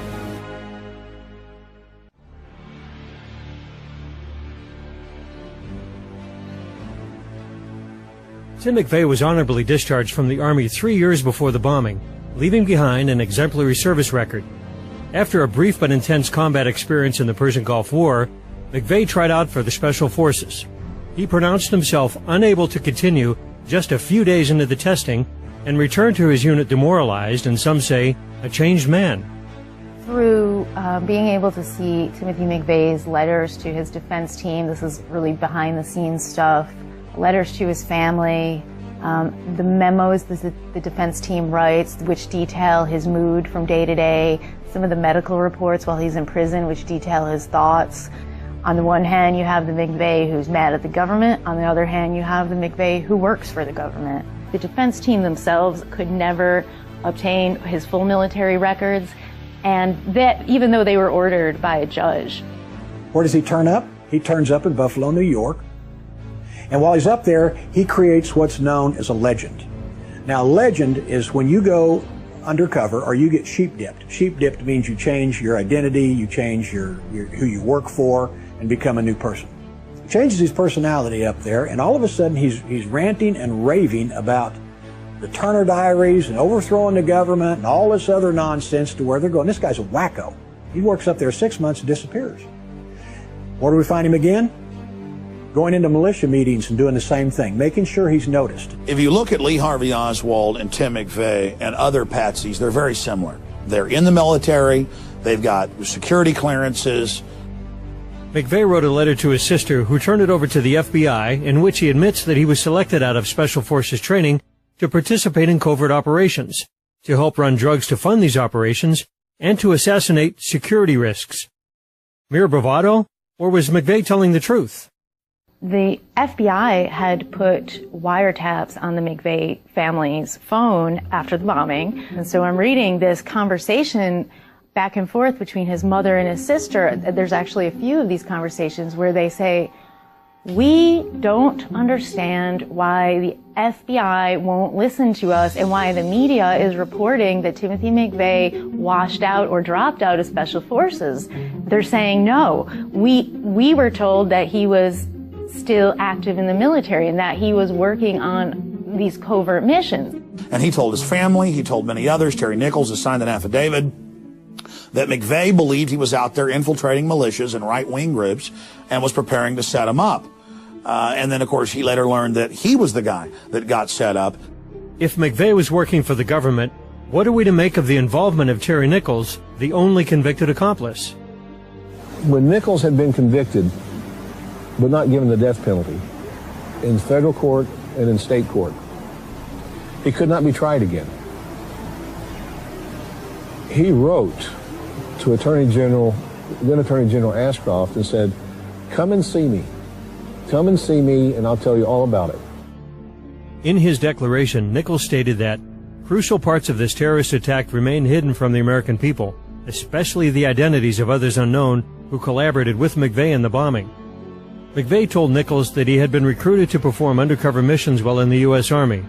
Always the good soldier, McVeigh revealed only one name in his chain of command, Larry Potts, Assistant Director of the FBI and the lead agent on the Ruby Ridge catastrophe in 1992, in which a U.S. Marshal and 14-year-old Sam Weaver and his mother Vicki Weaver were killed. Larry Potts later played an active role in the siege at Waco. McVeigh was angry at Potts for going off script and changing targets at the last minute.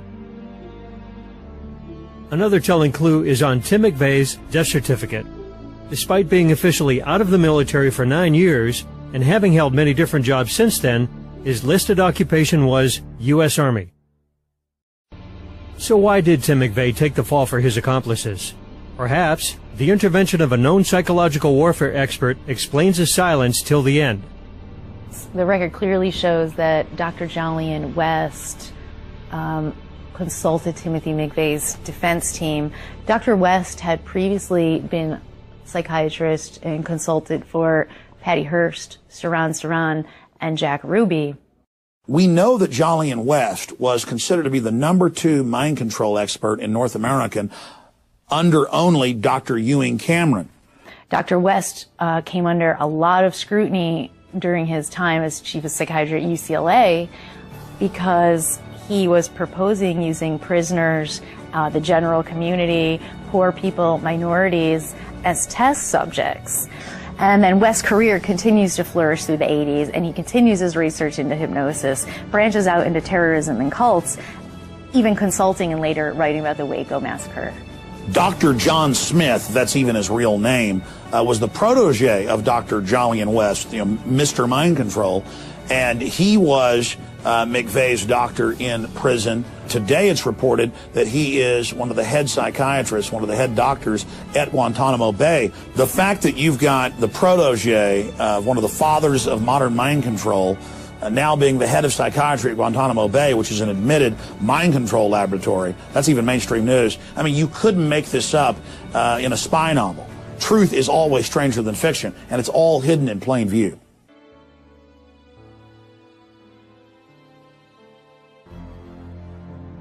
Was the bombing the product of a sting gone out of control, with McVeigh taking the blame for a series of government failures? They kind of set up a sting operation, it appears to me, that went bad.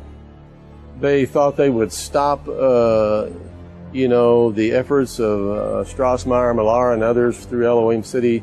I eventually talked to the Senate staffer, and he informed me that the Oklahoma City bombing was actually a sting operation that went wrong, and that the effort to cover it up was because they were not able to stop this sting operation. When it fell apart in that they weren't able to stop it right before it took place and proclaim to the public how great they were, so they could get new funding for the ATF, because the ATF had lost so much credibility due to the Randy Weaver situation. I don't know if anybody will ever know I know my brother was killed. I'm often asked why. I know my brother was killed for information he didn't have about the bombing. Why the people in the Memorial Building were killed. As I said, I don't know if they intended it or it just got away from them. God, I hate to think that they did it on purpose. Perhaps it was a deliberate attack by a criminal element in this government, using the reins of power to execute and cover up their crime. In 2006, the American behavioral scientist published the whole journal on this concept that's being developed called a state crime against democracy, SCAD for short. There's a recognition, a growing recognition among academia that oftentimes people have not pursued culpability into elite crimes for the fear of being called a conspiracy theorist. When there is a state crime against the people, what generally happens is that inquiries into these crimes tend to be highly controlled, tightly framed, and totally reliant on agencies who stand to be embarrassed by investigations. It's now been declassified that the Gulf of Tonkin in 1964 to get the United States fully committed into the Vietnam War was a staged event, and those LBJ tapes have been released where days before McNamara is telling him on the phone how they're going to stage the event to get the United States into the war and what he would need to say at those press conferences. In early 1995, the entire United States was politically awakening. The population was angry about Waco. They were angry about the United States losing its sovereignty and Bill Clinton trying to pass anti-Second Amendment legislation. The federal government was forced to basically come in and create a crisis so they could demonize anyone who thought the government was too big or out of control. In 1994 and 1995, the Congress had tried unsuccessfully to pass their omnibus crime bill that expanded federal jurisdiction, that went after the Second Amendment, that was going to create all these new federal agencies to spy on the American people. And that was one of the reasons that Oklahoma and other states were upset. They understood this was totally unconstitutional and a huge federal overreach, and it violated the 10th Amendment. But after the Oklahoma City bombing tragedy, suddenly they were able to rename it as the Anti-Terrorism Effective Death Penalty Act, and that was able to sell through. Well, I think one of the things we'll be seeing over the next few weeks and months are new legislation, both to deal with domestic groups and international terrorism. There's already one bill, the Omnibus Terrorism Act of 1995, that's on the cards. One of the dangers is that we stepped a little bit too far, and this bill is very controversial. We see amazing parallels between Oklahoma City and 9/11.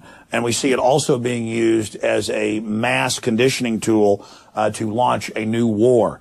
In the case of Oklahoma City, a war against the American people. In the case of 9/11, a war against the Middle East and an invasion for resources. President Obama's Chief of Staff, Rahm Emanuel, recently said that you can never let a good crisis go to waste. This is an example of real politic. Taken to its extreme, we can quote the words of Robert Shapiro, former Clinton advisor, who recently wrote in an editorial that the only thing that can save the Obama administration is another terror attack like Oklahoma City or 9/11. So they think of us as expendable. They're willing to ride our ashes, stand in our graves to preserve their position. This is an example of the noble lie. And in the months and weeks building up to the Oklahoma City bombing, there was incredible conditioning on the news. These people are scared of the federal government. They're terrorists. They're going to kill you. They're going to bomb you. You watch, it's going to happen. And then sure enough, it happened.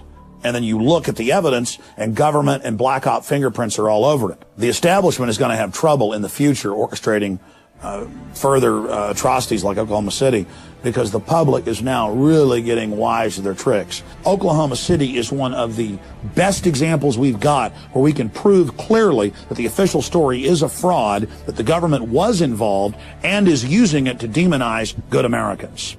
April 19, 1995 will live on in history as a reminder that we must all take an active role in holding our leaders accountable. Its legacy and lessons must be rooted in truth, not myth. The victims demand truth and justice. We have all witnessed firsthand the harsh reality of a government's ability to manifest its will upon the people. And it's up to the people to deprive government of the power to commit crimes and profit from the lies. It is every patriotic American's duty, every man, woman, and child's responsibility to research the facts contained in this film, to verify for yourself that this information is true and that the rabbit hole goes even deeper, and then take action to bring the criminals that perpetrated this attack to justice.